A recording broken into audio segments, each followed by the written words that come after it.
It all started the night I saw something I was never meant to see. The house was quiet in that way that presses against your bones, the refrigerator hummed, the clock ticked, and the city outside slept like it had nothing to do with me. I thought I knew him, the man I trusted, the man I loved.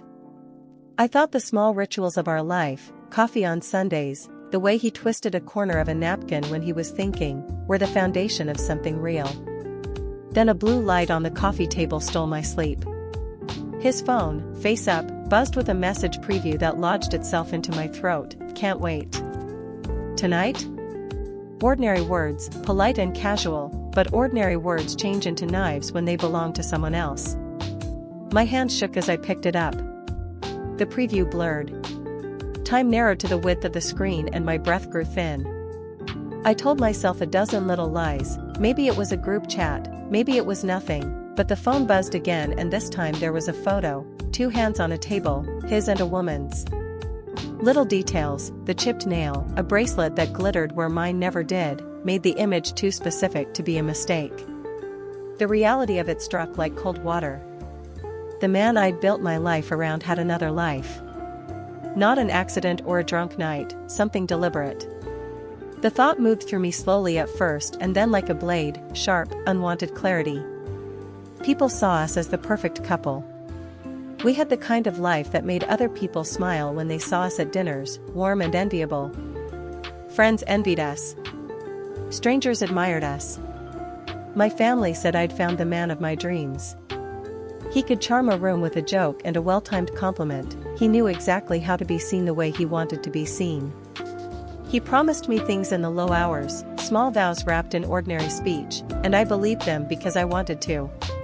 But beneath that charm something fractured, the late-night calls he brushed off his work, the sudden password changes, the way his eyes darted when I asked too many questions.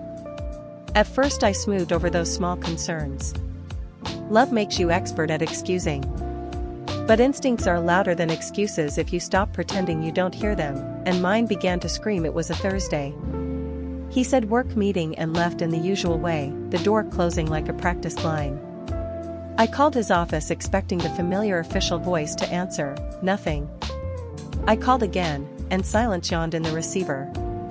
I found myself in the car before I realized I had decided to go. Driving that night felt like moving through someone else's film, streetlights smeared into long ribbons, the city reduced to motion and glow. My pulse hammered in my ears. When I saw his car parked outside a restaurant, no office in sight, my stomach dropped. Through the glass I saw him laughing, leaning toward a woman I had never met. The intimacy between them was the kind that erases excuses. For a second I imagined bursting in, slamming the door, letting the walls absorb all the noise I felt. But I turned away. I drove home. That refusal to act then was not weakness, it was the first cautious step towards something that required planning, not rage. I didn't confront him that night. Storms don't announce themselves before they destroy. I kept playing the part he expected, the smile when he walked through the door, the meal at the table, the gentle questions about his day. People underestimate the effort of pretending. It's an active craft, memorizing your cadence and wearing it convincingly until even you begin to believe the script. But the performance was a cover for something else. Inside, my heart hardened in a slow, precise way. I chose patience over the rush of fury. I nurtured a cold, methodical plan rather than a dramatic outburst. Revenge, I decided, wasn't fury left to flare, it was a slow, patient instrument, precision, not chaos. I became attentive to the small seams of his life that had always been easy to miss. Receipts tucked into coat pockets. Emails that flickered across a screen when I passed by the laptop. Whispered conversations on the balcony I pretended not to hear.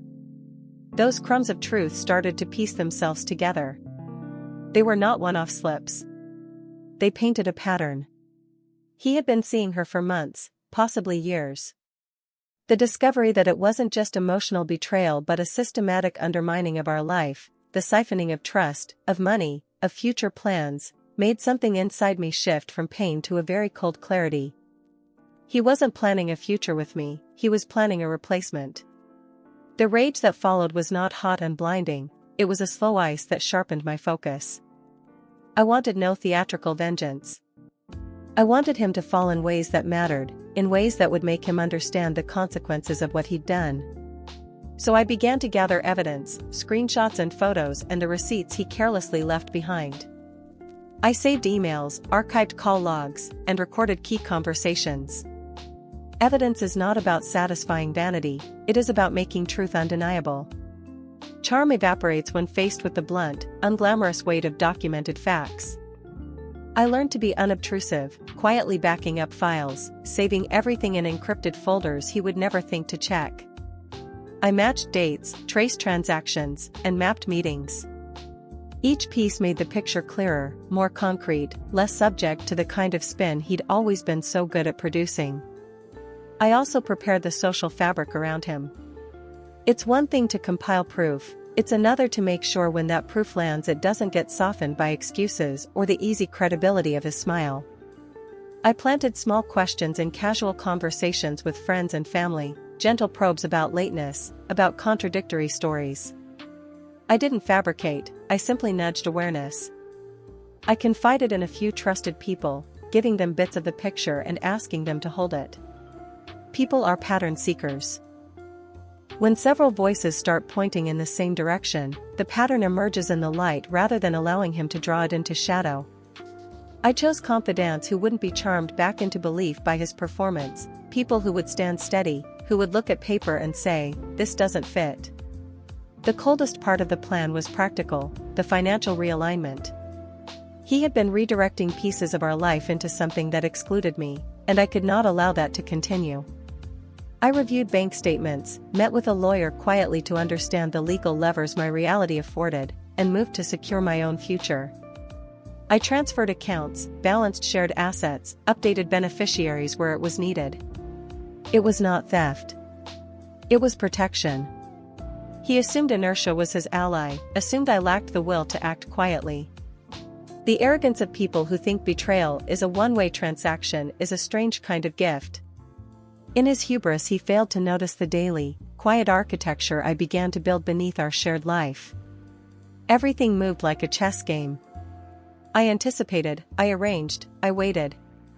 Not every move felt noble. I had to check myself when bitterness threatened to turn my motives into something I wouldn't recognize. My boundary was simple, I wanted consequence, not cruelty. I wanted to dismantle the life he'd been building in secrecy, to reclaim what had been taken with dignity intact. The precision of that aim kept me from becoming a mirror of his worst self. He thought the day would celebrate him. It was his birthday, quiet and personal, the kind he preferred. He woke to the table laid with lemon cake, the apartment smelling of coffee and orange zest, scenes of a life that had been real, once. People began to arrive, family, friends, colleagues. I had places set for the people I'd prepared, the ones who would not be blindsided. Conversations hummed like bees at a hive, comfortable and small. He moved through them as he always had, basking in the light of mild praise, opening gifts, thanking people with that practiced charm that had shielded him for years. When the moment felt right I stood and raised my glass. He smiled, thinking the words would be a soft echo of the toasts he'd heard before. I told the small story of how we met, planting context beneath what I would lay out. Then, slowly, calmly, I began to speak the truths I had gathered.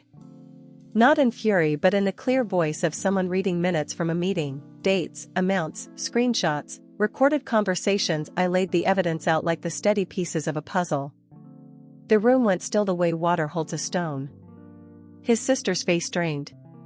His friend's smiles went slack. The ease that had kept him afloat evaporated under the weight of proof. He tried to speak. His words were small attempts at repair, blame, excuses, half apologies, but every time he reached for a story to cover a fact I brought another piece of evidence to the table, receipts with shipping addresses that did not match his claimed trips, messages timestamped like nails in a wall.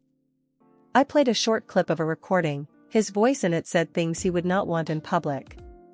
Sound has a brutal finality to it.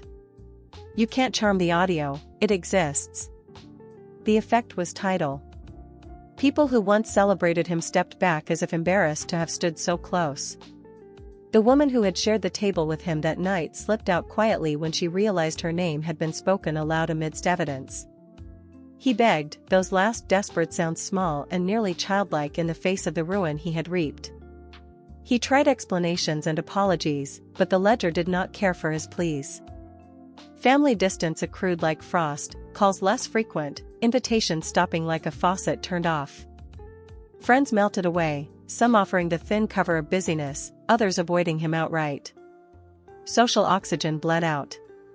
The woman who had been the secret life he'd tended vanished into the margins when scanned by scrutiny, leaving him with a solitude that was both literal and existential.